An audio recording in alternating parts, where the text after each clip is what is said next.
이게 또 안 입다 입으니까 되게 불편하네요. 이게 목이 막 여러분들 때문에 입었습니다. 원래 제가 별로 이렇게 한복을 저는 사실 좀 익숙한 걸 좋아하는 사람이거든요. 뭔가 새로운 변화를 별로 안 좋아하는 사람인데 그냥 양복 입고 하자고 자꾸 집사람한테 얘기했는데 안 된다고, 성도들이 한복 입은 거 좋아한다고. 어떻게 해요? 또 1년에 한 번 입었는데 불편하네요 진짜. 여러분들 때문에 입었습니다. 보기 좋나요? 입길 잘했어요? 네, 알겠습니다. 그러면 좀 불편해도 감수하고 하겠습니다. 자, 오늘 본문 창세기잖아요. 창세기 12장은 약간의 분기점이거든요. 그러니까 창세기 1장부터 11장까지의 내용을 보면 여러분 한번 대충 생각해 보세요. 창세기 1장에 천지창조가 있잖아요. 하나님이 세계를 창조하시는, 그다음에 사람을 창조하시고 아담과 하와를 창조하시고. 그런데 3장에서 그 창조한 인간이 어떻게 해요? 창세기 3장 하면 타락장이라고 기억하셔야 돼요. 범죄하잖아요. 선악과 따먹는 죄를 범하지 않습니까? 그런 다음에 그 후손들이 범죄하는 역사가 쭉 이어지다가 6장 가서는 이제 창세기 6장 가서는 세상의 죄가 관영해서 하나님 더 이상 안 되겠어. 그래서 심판을 하시죠. 뭘로? 물로. 물. 근데 한 가족만 살잖아요. 누구? 뭐 만들어서? 방주. 그게 6, 7, 8장 쭉쭉 나와요. 그러다가 물 다 빠지고 정말 지면에는 노아의 그 후손들밖에 없는, 노아의 가족들밖에 없는 세상이 된 거예요. 그러고 나서 그 후손들이 또 번성을 하거든요. 그 번성을 해서 뭐 하냐? 또 하나님 앞에 또 도전합니다. 또 하나님과 같이 되려고 시도합니다. 그게 뭐예요? 바벨탑 쌓는 거죠. 창세기 11장 두 기둥 탑이라고 생각하시면 돼요. 그 다음에 12장이거든요. 그러니까 창세기를 일단 구분한다면 1장부터 11장까지예요. 소위 태고의 역사라고 하는데 그런 역사의 흐름이 있어요. 창세기 11장을 그래서 끝에 보면 아시겠지만 노아의 후손, 그 방주로 살아난 노아의 후손들이 그 힘을 합해서 바벨탑을 쌓는 사건으로 끝나는데 그럼 바벨탑을 왜 쌓았냐? 이겁니다. 자, 3절, 11장 3절 4절 말씀 보면 서로 말하되 자 벽돌을 만들어 견고히 굽자하고 이에 벽돌로 돌을 대신하며 역청으로 진흙을 대신하고 또 말하되 자 성읍과 탑을 건설하여 그 탑 꼭대기를 하늘에 닿게 하여 우리 이름을 내고. 이게 첫 번째 이유예요. 왜 바벨탑 쌓았다고요? 우리 이름을 내려고. 그 다음에 온 지면에 흩어짐을 면하자. 이게 두 번째 이유예요. 바벨탑을 왜 쌓았냐? 첫 번째, 우리 이름을 내자. 자, 아담과 하와의 범죄 원인이 뭡니까? 하나님과 같이 되겠다, 그거잖아요. 아담이 왜, 하와가 왜 범죄했습니까? 뱀이 그렇게 꼬셨잖아요. 너 이거 먹으면 하나님같이 돼. 하나님같이 돼. 근데 지금 바벨탑을 쌓는 노아의 후손들도 똑같은 죄예요. 우리 이름을 내고 싶은 거예요. 자신들의 이름을, 하나님의 영광을 위해서 하나님의 이름을 내야 될 인생들이 자신들의 이름을 낸다. 그 죄가, 아담과 하와가 범죄했던 그 죄가 바벨탑을 쌓는 모습에서 재현되고 있다는 거죠. 그리고 온 지면에 흩어짐을 면하자. 이게 두 번째 바벨탑을 쌓은 이유거든요. 하나님은 최초의 인간에게 뭐라 그러셨어요? 흩어짐을 면하라 그랬어요? 흩어지라 그랬어요? 생육하고 번성하여 땅에 충만. 그건 흩어지라는 거죠. 한 곳에 모아있지 말고 생육하고 번성하여 땅에 충만하라. 이게 타락 전에, 아담과 하와가 타락 전에 인류에게 주신, 아담에게 주신 명령이에요. 하나님의 뜻이고. 그런데 노아의 후손들은 또다시 우리 흩어짐을 면하자라고 하면서 하나님의 뜻을, 하나님의 명령을 거스릅니다. 자, 이런 인류를 어떻게 해야 합니까? 심판 이후에도, 홍수 심판 이후에도 달라진 것이 없는 인류를 어떻게 해야 되죠? 여러분들이 하나님이면 어떻게 해요? 또 심판하는 거죠 뭐. 이런 죄악된 인류를 가만둘 수 있겠습니까? 아니, 하나님 자기의 이름을 내려고 바벨탑을 쌓고, 그리고 하나님은 흩어지라 그랬는데 우리가 흩어지지 말자라고 또 하나님의 명령을 대항한 인류라고 한다면 뭐 인정사정 볼 것 있습니까? 그냥 폐기 처분하든지 다시, 이제는, 전에는 홍수 심판 내려다면 이제는 불심판 내리면 될 것 아닙니까? 불심판. 원래 그게 수순이거든요. 그런 다음에 오늘 보면 12장이 시작되는 거예요. 12장에 무슨 얘기냐면 심판 얘기가 나올 줄 알았는데 그게 아니라 아브라함을 부르시는 장면이 있습니다. 오늘 본문인 12장 1절부터 3절까지를 읽었는데 세 구절이지 않습니까? 되게 짧습니다. 그런데 이 1절부터 3절까지 복이라고 하는 단어가 한글 성경에는 4번 반복되고 사실 히브리어 원문에는 5번 반복됩니다. 바라크라고 하는 이 단어가. 뭘 할 수 있습니까? 범죄한 인류를 심판하시지 않겠다는 거예요. 대신에 아브라함을 통해 인류에게 뭘 주신다고? 복을 주시려고 하는 거예요. 참 이상하죠? 범죄한 인류를 심판하지 않고 아브라함을 불러서 그 아브라함을 통해서 복을 주시게 한다는 사실을 1절부터 3절까지 복이 5번 반복되는 것을 통해서 짐작할 수 있어요. 그러면 아브라함을 불러서 복을 주려고 하시면 먼저 아브라함이 복을 받아야겠죠. 그 일의 첫걸음이 바로 아브라함을 부르시는 사건인 창세기 12장에서 시작되는 겁니다. 열방에게 복을 주시기 위한 엄청난 프로젝트, 열방에게 복을, 온 인류에게 복을 주시기 위한 엄청난 프로젝트의 첫 출발이 아브라함을 부르는 창세기 12장 1절, 2절, 3절의 말씀입니다. 그러므로 아브라함의 별명이 있다면 믿음의 조상으로 많이 알지만 또 하나의 별명이 있어요. 축복의 통로다, 이거거든요. 자, 먼저 1절 말씀 보겠습니다. 여호와께서 아브라함에게 이르시되 너는 너의 고향과 친척과 아버지 집을 떠나 내가 내게 보여줄 땅으로 가라. 아브라함에게 먼저 떠나라 라고 하세요. 어딜 떠나랍니까? 세 가지를 떠나래요. 고향을 떠나고, 그 다음에 친척을 떠나고, 그 다음에 아버지의 집을 떠나라십니다. 여러분, 졸려도 졸린 척 하지 마시길 바랍니다. 따라 해주셔야 돼요. 첫 번째 어딜 떠나라고요? 고향. 두 번째 친척. 세 번째 아버지 집. 고향은 아브라함이 현재 살고 있는 갈대아 우르가 아니라, 갈대아 우르에서는 떠났어요. 갈대아 우르가 아니라 하란 지역을 말해요. 메소포타미아 북쪽에 메소포타미아 지역, 바다나람 곁에 있는 하란 지역을 말하고 거길 떠나라는 거예요. 친척은 아브라함이 속한 부족, 가족보다 더 큰 개념, 부족. 이때 당시는 부족 국가였거든요. 부족 사회, 족장 시대. 그 부족을 떠나라는 걸 말하고, 아버지 집은 우리가 아는 대로 식구들, 가족들을 말합니다. 지역을, 하란 지역을 떠나고, 부족을 떠나고, 가족을 떠나라 말합니다. 그 왜 떠나야 할까요? 왜? 여러분, 고대인들의 삶에는 항상 신들이 그들의 생활에 밀접한 관련이 있었습니다. 신들. 지역에 따라 있는 신은 말할 것도 없고, 아무튼 삶의 모든 영역에 각자의 수호신들이 있었어요. 그러니까 고대 사람들은 신들의 어떤 신들과 거의 같이 생활을 했다. 물론 신들이 있다라는 말이 아니라 그렇게 어떤 신을 만들어 놓고 섬기는 그런 생활을 했다는 거죠. 하나님께서 아브라함에게 고향과 친척과 아버지 집을 떠나라고 요구한 것은 본질적으로 그 우상들, 신들을 떠나라는 요구와 마찬가지입니다. 그런데 이 떠나라는 요구는 쉽게 수용할 수 있는 요구가 아닙니다. 아브라함 입장에서. 왜냐하면 아브라함이 살던 시대는 유목 생활을 하는 부족 사회였습니다. 그러니까 부족에 속해 있어야 다른 족속, 다른 부족으로부터 공격을 당하지 않고요. 왜냐하면 내가 어떤 집단에 속해 있어야 다른 집단이 못 건드릴 거 아닙니까? 그러니까 부족이라고 하는 것이 하나의 보호, 하나의 나의 안전의 울타리가 되는 것이고, 또 하나는 부족을 통해서 먹을 것을 공급받았어요. 그러니까 부족이라고 하는 울타리는 다른 적들로부터 나를 안전하게 지켜주는 하나의 울타리였고, 부족이라고 하는 집단은 나로 하여금 생계를 책임져주는, 먹고 살게 만들어주는 공동체였다는 거예요. 근데 거기를 떠나라? 안전장치를 없애버리는 것과 마찬가지고, 먹고 사는 일이 막막해지는 것과 마찬가지라는 겁니다. 그래서 떠나는 게 어려운 요구예요. 하나님이 너는 너의 고향과 친척과 아버지의 집을 떠나 라고 할 때 그 떠나는 게 쉽지 않은 이유가 거기 있습니다. 그리고 가라고 하십니다. 어디로 가라 합니까? 하나님이 아브라함에게 보여줄 땅으로 가라 합니다. 자, 보여줄 땅에서 그 땅이라고 하는 말이 원문에는 하레치라고 되어 있거든요. 원래 에레치가 땅이라는 단어고, 하는 히브리어로 관사입니다. 정관사. 더라는 뜻이에요. 그러니까 그 땅이라는 뜻이거든요. 그러니까 하나님이 아무런 땅에다 가라는 게 아니라 하나님이 정해놓으신 그 땅이 있다는 거예요. 우리는 알죠? 그 땅이 어디인지. 어디예요? 가나안입니다. 가나안. 근데 문제가 있어요. 하나님이 아브라함에게 떠나서 가라고 할 때 그 가라고 말한 땅이 큰 틀에서는 가나안 땅인데 목적지를 구체적으로 알려주진 않으셨어요. 그러니까 예를 들어서 이런 거죠. 야, 미국으로 이민 가. 그렇게 말했거든요. 근데 뉴욕으로 가야 되는지 LA로 가야 되는지는 말 안 해주시고 빨리 비행기 타. 그렇게만 말씀하신 거예요. 그러니까 쉬운 요구가 아니죠.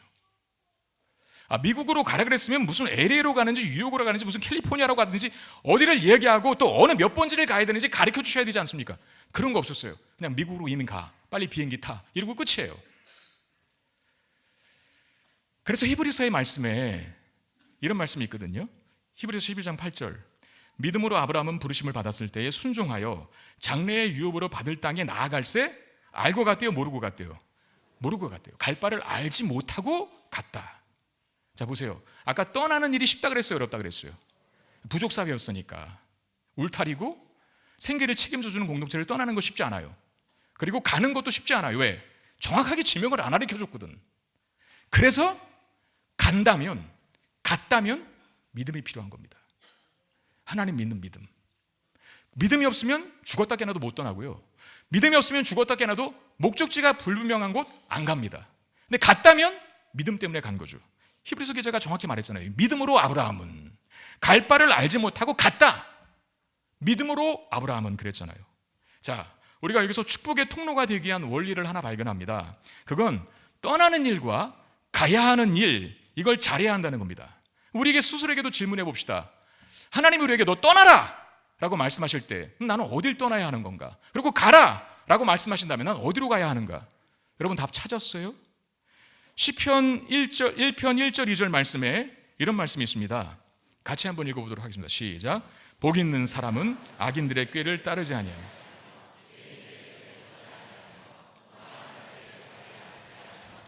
오직 여호와의 율법을 즐거워하여 그 율법을 주야로 묵상하는도다. 자, 여기서 우리가 떠나야 할 곳을 가르쳐줘요.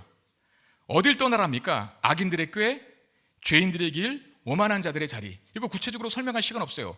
이 세 가지를 한꺼번에 통틀어 이야기한다면 죄의 자리를 떠나라, 그겁니다. 죄의 자리. 여러분 술에서 떠나시기를 바랍니다. 별로 아멘이 안, 그냥 술 얘기할 때는 아멘이 별로 안 크더라고. 많이 드시나 봐. 자, 다시 한번 하겠습니다. 여러분 술에서 2026년도에는 술에서 너무 심한 음주에서 그 술에서 떠나시기를 주의 이름으로 축원드립니다. 그리고 음란에서 떠나십시오. 음란한 게 너무나 지금 창궐하잖아요. 그리고 혹시 이 중에 계시는지 모르겠지만 도박하시는 분, 도박에서 떠날 수 있기를 바랍니다. 미움과 증오에서 떠나시고 게으름과 나태함에서 떠나십시오. 그리고 하나님이 아닌 신뢰의 대상에서도 떠나십시오. 내가 하나님보다 돈을 더 신뢰했다면 그 자리를 떠나야 돼요. 돈에서 떠나야 되고요. 내가 하나님보다 성공이라는 것에 더 목을 맸다면 성공도 좀 내려놓으셔야 돼. 이제 승진, 사업 승승장구 이런 거 내려놓으세요. 그 성공이 우상이 되면 그게 하나님이거든요. 그리고 세상의 가치관과 사고방식에서 떠나야 합니다. 안락함을 주고 심지어 나에게 즐거움을 주기도 하지만 그것이 하나님께서 기뻐하시지 않는 것이라면 그것들로부터 떠나야 해요. 안락함을 주고 심지어 즐거움들 줘서 떠나기 어려운 것이지만 더 큰 복을 얻기 위해서, 진정한 복을 얻기 위해서 그것들로부터 떠나야 합니다. 그리고 어디로 가야 합니까? 아까 시편 1편 2절에 뭐라 그랬어요? 오직 여호와의 율법을 즐거워하여 그 율법을 주하러 묵상하는도다 그랬거든요. 죄인의 길, 악인의 길, 죄인의 길, 오만한 자의 자리에 앉지 말라. 죄의 자리로부터 떠나라. 떠나는 곳으로 끝나면 안 돼요. 그러니까 어디로 가야 돼요. 어디로 갑니까? 오직 여호와의 율법을 즐거워하여 그 율법을 주하러 묵상하는도다 그랬으니까 예배의 자리, 기도의 자리, 말씀의 자리, 공동체 간의 교제의 자리에서 느껴지는 하나님 품으로 가야죠. 하나님 품으로. 떠나는 거 쉽지 않습니다. 그리고 가는 것도 쉽지 않습니다. 그래서 아브라함처럼 우리도 뭐가 필요해요? 믿음이 필요하죠. 믿음으로 하나님 말씀에 순종하여서 축복의 통로가 되는 저 여러분 되시기를 주의 이름으로 축원드립니다. 떠나고 가라는 하나님의 요구에 순종했을 때, 떠나고 가라라고 하는 이 하나님 요구에 말씀에 순종했을 때 하나님께서 주시겠다고 약속하시는 복이 있어요. 그게 뭘까? 자, 2절 말씀입니다. 내가 너로 큰 민족을 이루고 내게 복을 주어 내 이름을 창대하게 하겠다. 너는 복이 될지라 그랬거든요. 자, 세 가지입니다. 먼저 큰 민족을 이루게 하겠다는 복, 이게 약속했었어요. 큰 민족을 이루게 하겠다. 너 떠나고 가면 내가 너에게 큰 민족 이루게 해줄게. 근데 이 약속이 참으로 대단한 게 아브라함의 아내 사레는 임신 못하는 여인이에요. 불임 여성이었습니다. 그런데 큰 민족을 이루게 하겠다. 이건 얼마나 큰 복입니까? 여러분, 우리 하나님은 마이너스에서도 플러스를 만들어내실 수 있는 분임을 믿으시길 바랍니다. 우리 하나님은 무에서 유를 창조하실 수 있는 분입니다. 핍박자 사울을 전도자 바울로 바꾸실 수 있는 능력을 가지신 분이 하나님이잖아요. 내가 너로 큰 민족을 이루게 해줄게. 불임이라 아이 하나 없는 아브라함 부부에게 큰 민족을 이루게 해줄게 라고 하는 약속을, 축복을 약속하십니다. 두 번째 복은 뭡니까? 복을 주시겠다는 약속인데, 내가 너에게 복을 주어 라고 할 때 그 복, 이 복이라고 하는 단어가 성공, 번영, 장수, 아무튼 모든 좋은 요소들이 다 들어가 있는 거예요. 영적인 복도 들어있습니다. 영혼이 잘 되는 거. 그러니까 세상적으로 어떤 물질적인 복, 장수하는 거, 건강의 복, 이건 말할 것도 없고 영혼이 잘 되는 복까지 복을 주시겠다라고 하는 말씀 속에 포함되어 있다는 거죠. 그리고 복을 주겠다는 약속이 문법에 보면 미완료로 쓰여 있어요. 그러니까 한 번 복 주고 끝난다는 게 아니라 계속해서 지속적으로 복을 주고 또 주고 또 주고, 계속 부어주시겠다, 그런 말이거든요. 내게 복을 주겠다. 여기 지금 송구 영신 예배를 드리러 온 우리 사랑하는 성문교회 성도님, 잘 오셨습니다. 복은 하나님이 주시는 겁니다. 아셨죠? 태양이 떠오르는 태양이 주는 게 아닙니다. 지금 강원도 가 계신 분들 어떻게 할까요? 어떻게 할까요? 강원도 가서 뭐 하는 거예요 도대체? 내일 가서요. 내일 바람 쐬러. 그 태양한테 밤낮 빌어봤자 그거 안 돼요. 헛수고예요. 복은 누가 주시간다요? 하나님이 내게 복을 주어 영혼이 잘 되고 육체가 잘 되고 삶이 모두가 잘 되게 하는 복, 영혼이 잘 되고 범사가 잘 되는 복 받게 되기를 주의 이름으로 축원드립니다. 세 번째 약속된 복은 뭡니까? 아브라함의 이름을 창대하게 하겠다라고 하는 약속을 주십니다. 이걸 다른 말로 하면 명성을 떨치게 하겠다는 뜻이거든요. 창대라고 하는 말, 히브리어로 가달이라고 하는 단어를 쓰는데 크게 되다, 강해지다 라고 하는 뜻이 있습니다. 그런데 이 가달이라고 하는 단어가 에스더 10장 2절에는 모르드게를 향해서 존귀하게 되다라고 하는 용어로 쓰였어요. 그러니까 내 이름을 창대하게 하겠다라고 하는 약속은 내 이름을 존귀하게 하겠다, 존귀하게 하겠다, 많은 사람들에게 네 이름이 존귀히 여김 받게 하겠다라고 하는 뜻이거든요. 그런데 생각해 보십시오. 아까 첫 번째 복인 큰 민족을 이루겠다고 하는 것과 두 번째 복인 내게 복을 주어, 모든 좋은 것들을 다 하나님으로부터 받았다고 해서 세 번째 복인 자동적으로 이름이 존귀하게 됩니까? 그건 아니라는 거죠. 왜냐하면 크고 많은 복을 받았는데 욕을 먹는 부자도 있어요. 그렇잖아요. 악덕 기업주들도 있어요. 그렇잖아요. 이기적인 국가도 있어요. 그만큼 배불렀으면 좀 가난한 나라 좀 돕고 살고 나눠 먹었으면 참 좋겠는데 혼자 배부르려고 하는 나라들이 있잖아요. 큰 민족을 이루고 내게 복을 주어. 그래, 그 두 가지는 받았어. 내 이름이 존귀하게 되는 거. 만약에 복을 받아서 자기만 움켜쥐고 산다면 이름이 존귀하게 될까요? 아니죠. 그러면 그 두 가지 복을, 첫 번째, 두 번째 복을 받고 세 번째 복인 아브라함의 이름이 창대하게 되는, 그 이름이 존귀하게 되는 복은 어떻게 해야 받을 수 있는 건가요? 자신이 크게 되고 복을 받은 것을 통해서 다른 사람들도 이롭게 될 때, 이롭게 할 때 존귀하게 된다는 겁니다. 그래서 다음 이 말이 이어지는 겁니다. 너는 복이 될지라 라고 2절 끝에 너는 복이 될지라. 여러분, 아브라함이 복이 될 것이다 이런 말이거든요. 근데 좀 이상하지 않습니까? 아브라함이 복이 된다니요. 복은 원래 하나님입니다. 복은 하나님이 주시는 거거든요. 그래서 하나님이 복이다가 맞지 아브라함이 복이다는 말은 틀린 거예요. 그런데 주어의 하나님이 아니라 너는 복이 될지라라고 하면서 아브라함, 즉 너라고 하는 단어가 놓였습니다. 그럼 이게 무슨 뜻입니까?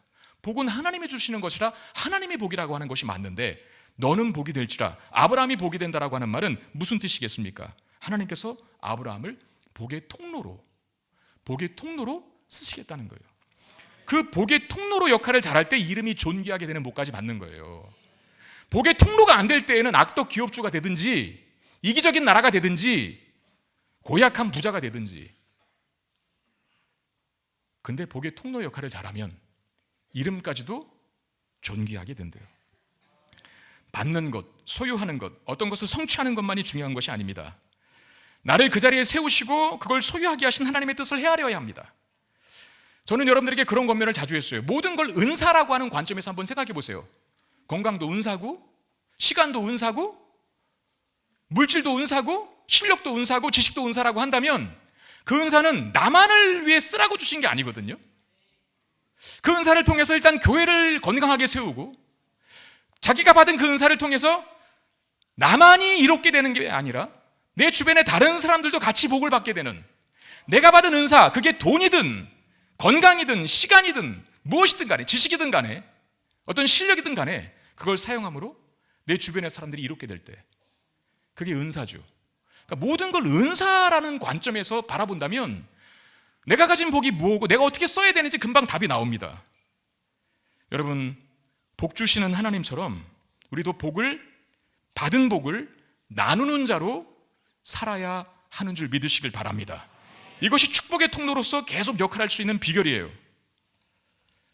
자, 하나님이 아브라함을 복이 되게 하시겠다고 약속하셨습니다.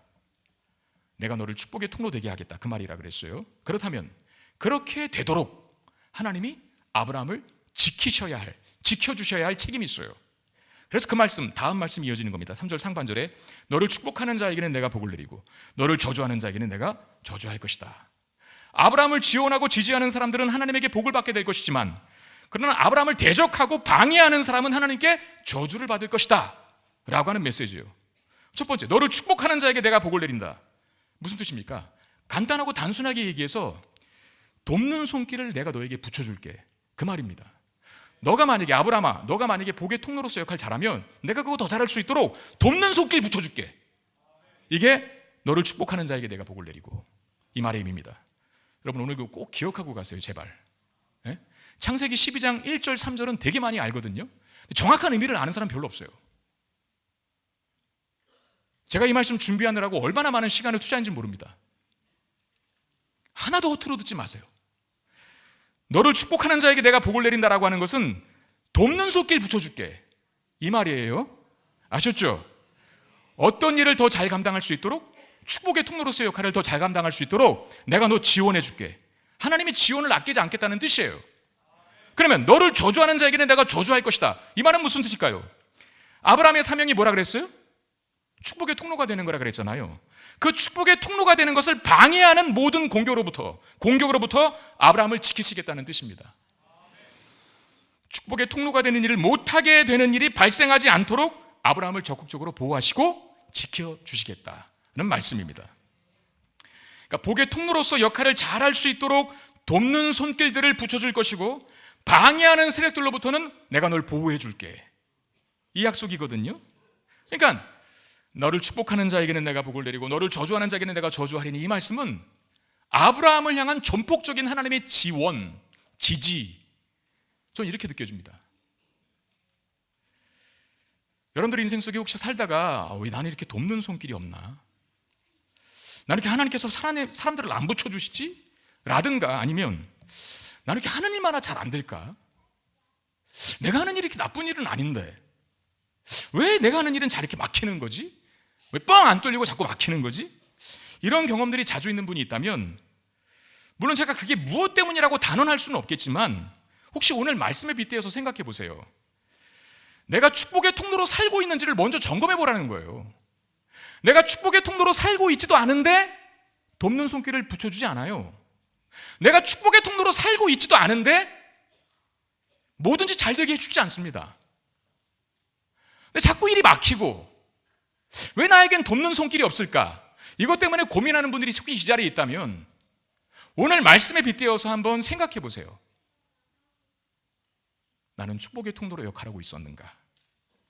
자, 빌립보서 4장 19절에 나의 하나님이 그리스도 예수 안에서 영광 가운데 그 풍성한 대로 너희 모두 쓸 것을 채우실 것이라 라고 말씀하셨어요.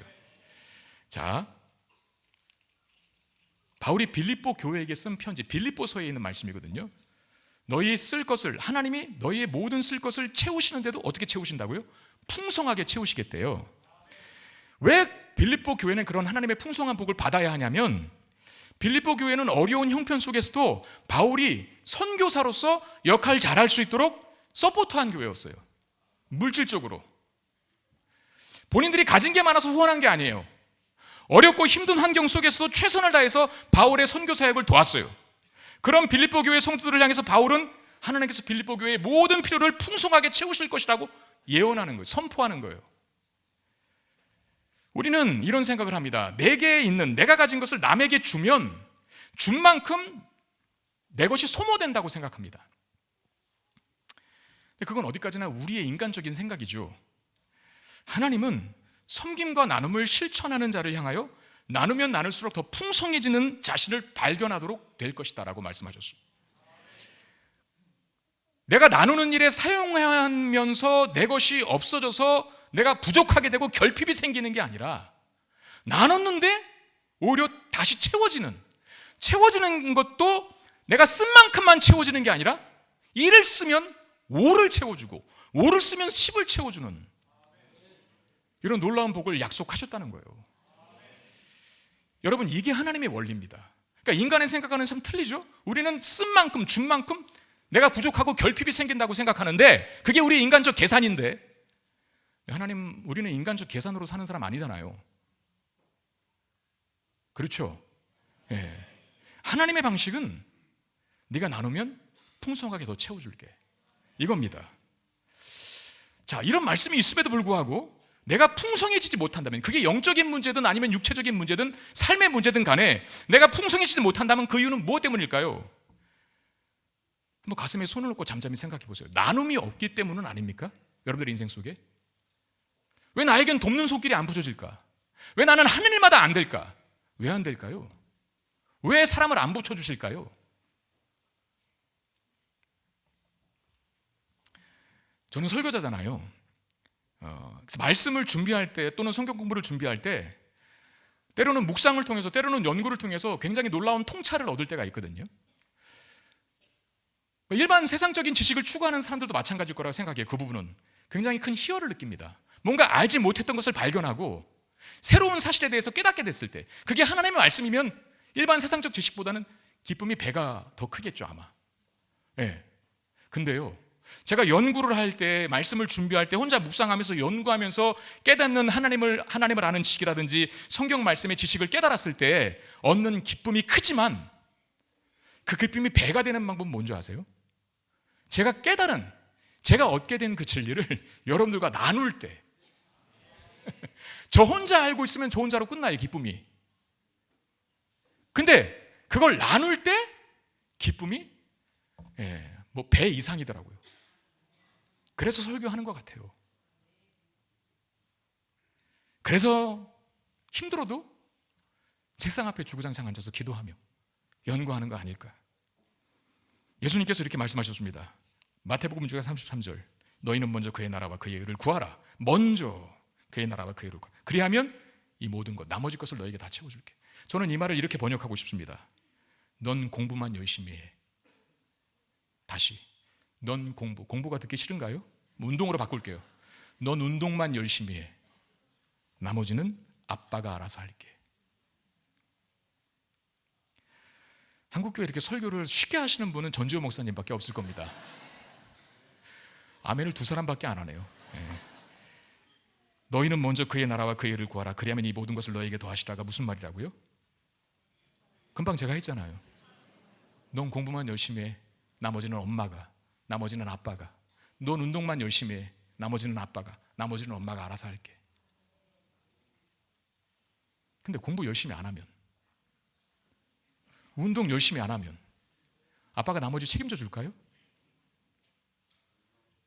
하나는 마찬가지예요. 먼저 그의 나라와 의를 구하면, 축복의 통로로 열심히 하나님의 뜻을, 아브라함의 복을 나누면 내가 나머지 다 채워줄게. 이렇게 말씀하시는 거거든요. 축복의 통로로 그 역할 잘 감당할 때 하나님이 넘치는 복을 주신다는 사실을 믿으시기를 주의 이름으로 축원드립니다. 이렇게 아브라함이 축복의 통로 되는 일을 잘할 수 있도록 돕는 손길을 붙여주시고 방해하는 자를 엄벌하시고 저주하심으로 얻어지는 결과는 뭘까? 자, 3절 하반절에 뭐라고 되어 있습니까? 땅의 모든 족속이 너로 말미암아 복을 얻을 것이라 그랬어요. 결국 아브라함으로 인해서 복이 온 세상까지 흘러간다는 거예요. 온 세상까지. 아브라함의 가족을 넘어서, 사회를 넘어서, 나라를 넘어서 열방의 온 세상까지 아브라함의 복이 미친다라고 하는 거예요. 아브라함 때문에 복을 받는다는 거예요. 근데 여러분 생각해 보십시오. 이 말씀이 사실은 실현 불가능한 겁니다. 왜냐하면 아브라함이 어떻게 열방을 복되게 만들어요? 아브라함의 복이 어떻게 세상까지, 가족까지는, 이웃까지는, 친척까지는 우리가 예상할 수 있겠지만 어떻게 국가를 넘어서 열방과 온 세상에 미칠 수 있겠습니까? 왜? 간단하게 생각해도 아브라함은 영원히 살 수 있는 존재가 아니거든요. 아브라함이 75세 때 부르심 받지만 175세 때 죽습니다. 100살이나 되어야 첫 번째 아들인 이삭을 얻어요. 175세 짧은 세월을 산 사람은 아니지만 그럼에도 불구하고 아브라함의 복이 온 세상까지 미칠 연한은 아니죠. 그러면 아브라함을 통해서 모든 민족이, 땅의 모든 민족이 너로 말미암아 복을 얻게 될 것이다라고 하는 말은 이 약속은 허황된 것 아닐까요? 그런데 이렇게 한번 생각해 보시죠. 이 약속이 실현 가능한 것이 될 수 있는 한 가지 조건이 있습니다. 그게 뭐냐면 아브라함에게 한 약속이 아브라함 한 사람이 아니라 아브라함의 후손들을 포함한 것이라면 가능해요. 이게 더 중요합니다. 아브라함의 복이 아브라함 한 사람에게 끝나는 게 아니라 그의 후손들에게도 여전히 유효한 것이라고 한다면, 그의 후손을 통해서 계속해서 아브라함의 복이 흘러간다면 온 민족 땅 끝까지 아브라함의 복이 미치게 되는 일은 가능하다는 거죠. 자, 단도직입적으로 결국 아브라함의 후손을 통해서 누가 오십니까? 아브라함의 씨를 통해서 누가 오십니까? 예수님이 오십니다. 생각해 보세요. 아브라함 그 아들이 누굽니까? 족장들의 우두머리를 대보세요. 아브라함과 그 다음에 이삭과 그 다음에 야곱입니다. 야곱이 몇 명의 아들을 낳죠? 12아들을 낳죠. 그 12아들이 이스라엘의 민족의 근간인 12지파잖아요. 그 12아들 중에 누가 있어요? 유다. 우리 요새 찬양 자주 하는 거, 유다의 사자 위엄참 보여 사망이 무너졌도다. 그 유다의 사자가 그 유다 지파를 말하는 거예요. 야곱의 12아들 중에 유다가 네 번째인가 세 번째죠. 네 번째, 넷째 아들, 그 유다를 통해서 예수가 와요. 그러니까 결국 아브라함의 후손들을 통해서 온 땅에 복이 미칠 것이다 라고 하는 것은 궁극적으로 예수님께서 오셔서, 아브라함의 신 예수님께서 오셔서 땅의 모든 족속이 예수님으로 인하여 복을 누리게 된다라고 하는 말씀입니다. 그리고 예수를 믿음으로 구원의 축복, 생명의 축복, 은혜의 축복을 받는 일은 예수를 믿는 교회를 통해 이루는 일이기도 합니다. 베드로전서 2장 9절 말씀 보겠습니다. 같이 읽겠습니다. 시작. 그러나 너희는 택하신 족속이요 왕같은 제사장들이요 거룩한 나라요 그의 소유가 된 백성이니 이는 너희를 어두운 데서 불러내어 그의 기이한 빛에 들어가게 하신 이의 아름다운 덕을 선포하게 하려 하심이라. 아멘. 아브라함을 부르신 이유는 그러하여금 축복의 통로가 되게 하시겠다 이거였거든요. 교회의 부르심도 마찬가지입니다. 교회는 예수를 믿어 구원받은 공동체를 교회라고 합니다. 다시, 교회는 뭐라고요? 그냥 교회 여기 건물에 나오는 사람들이 아니라 예수를 믿어서 구원받은 공동체가 교회입니다.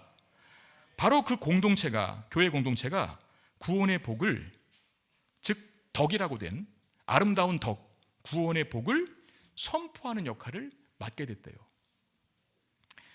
아브라함의 복이 예수 그리스도를 통해 성취되고 온 땅에 미칠 것이다라고 하는 아브라함의 복이 예수 그리스도를 통해 성취되고 예수 그리스도를 통해 성취된 복이 교회를 통해 확장되고 전파된다, 이런 말입니다.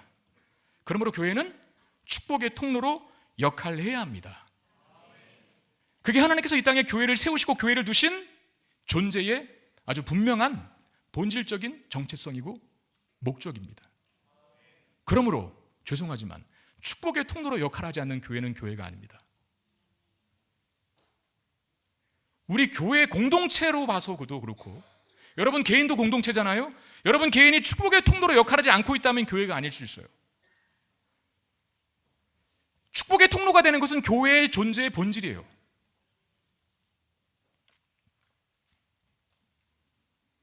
(2026년) 우리에게 주신 말씀은 축복의 통로입니다. 그 일 잘하도록 하나님께서 많은 것을 부어주셨습니다. 사람도 부어주셨고 물질도 부어주셨고 환경도 주셨고 은사도 풍성하게 주셨어요. 그래서 그런가 이제 연말이잖아요.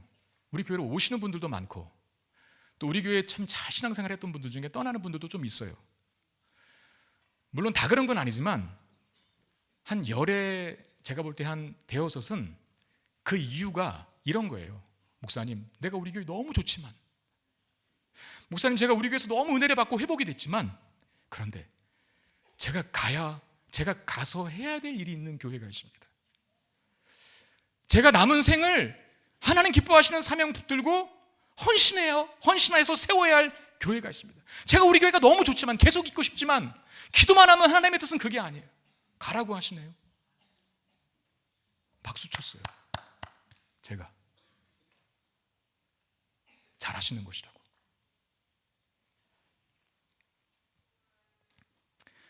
만약에 제가 축복의 통로, 교회의 역할 이런 걸 제가 알지 못했다면 교회에 떠나야 되는데 이유 여하를 막론하고 가지 마세요 제발 이랬을 거예요. 당신 가면 하나님이 가면 하나님이 그 다음 알죠, 협박하는 거. 그랬을 거예요. 그런데 우리 교회가 너무나 좋지만 사명을 위해서, 남은 인생 사명 감당하기 위해서 떠나겠습니다. 저 기쁘게 보낼 수 있어요. 왜? 그게 우리 교회의 역할이고 사명이기 때문에 그래요. 여러분, 영적인 것이든 물적인 것이든 물질적인 것이든 우리는 나눠야 합니다. 그건 우리의 사명이며 존재의 이유이기도 합니다. 그러나 기억하십시오. 그 나눔이 우리를 풍성하게 채울 것이고 우리를 복되게 할 줄 믿으시길 바랍니다. 아브라함 보십시오. 한 민족을 이루고 그를 통해 메시아가 옵니다. 그리고 그의 영적 후손들인 교회가 세워집니다. 아브라함도 같이 커요. 아브라함이 복을 받아서 나눔만 줘서 결핍과 부족에 시달리는 게 아니라 아브라함도 커간다라고 하는 거. 축복의 통로로 우리 교회가, 여러분 각자가 사명과 역할을 잘 감당할 때 우리도 복을 받게 되고 우리도 더 커지는 축복 누리게 될 줄로 믿습니다. 이 복된 진리의 말씀을 2026년도 경험적으로, 이론으로만이 아니라 제발 부탁드리는데요, 경험적으로 알게 되는 축복 누리시기를 주의 이름으로 축원드립니다. 우리 같이 찬양합시다. 주 안에 우린 하나. 하나님 나를 통해서, 우리 교회를 통해서 가지신 하나님의 소원, 그 소원을, 하나님의 마음을, 하나님의 계획을 우리가 이루기를 원합니다 라고 하는 마음을 담아서 찬양합시다. 주 안에 우린 하나. 주 안에 우린 하나. 모습은 달라도 예수님 한 분만 바라네. 사랑과 선행으로 서로를 격려해 따스함으로 보는 거하리. 주님 우리 안에 함께 하시니 형제자매의 기쁨과 슬픔 느끼네. 내 안에 있는 주님 모습 보네. 그분 기뻐하시네.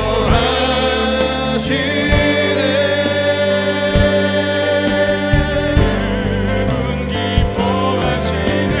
주님 우릴 통해 계획하시니 부족한 입술로 찬양하게 하시니. 주님 우릴 통해 계획하시니 너를 통해 하시니. 주님 우리 안에 함께 하시니. 주님 우리 안에 함께 하시니 형제자매의 기쁨과 슬픔 느끼네. 내 안에 있는 주님 모습 보네. 그분 기뻐하시네.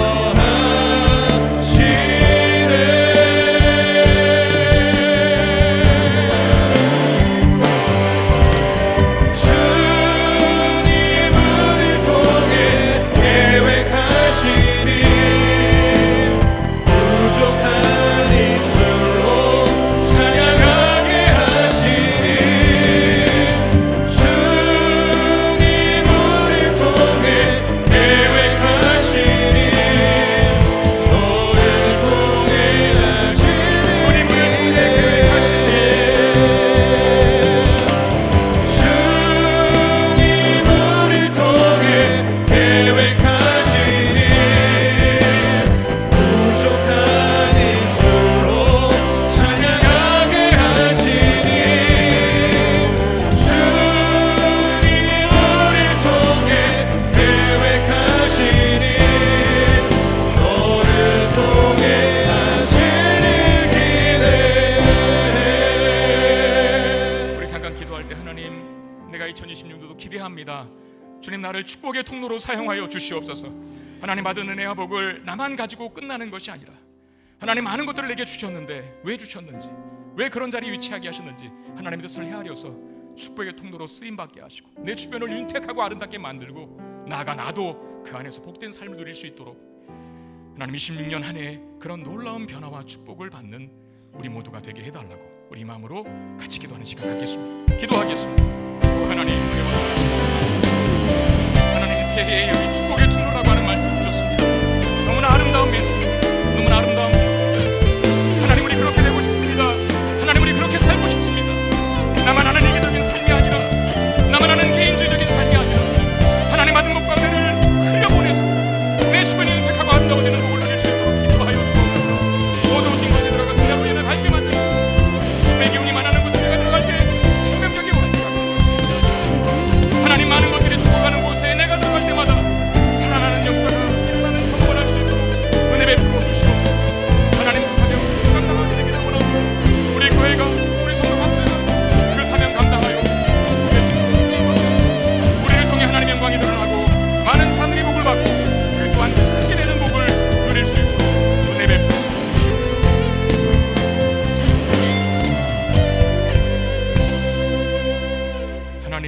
사랑을 감사드립니다. 우리를 또 우리 교회를 이렇게 많은 복을 주셨는데 왜 주셨는지 오늘 말씀을 통해서 깨닫게 하시니 감사드립니다.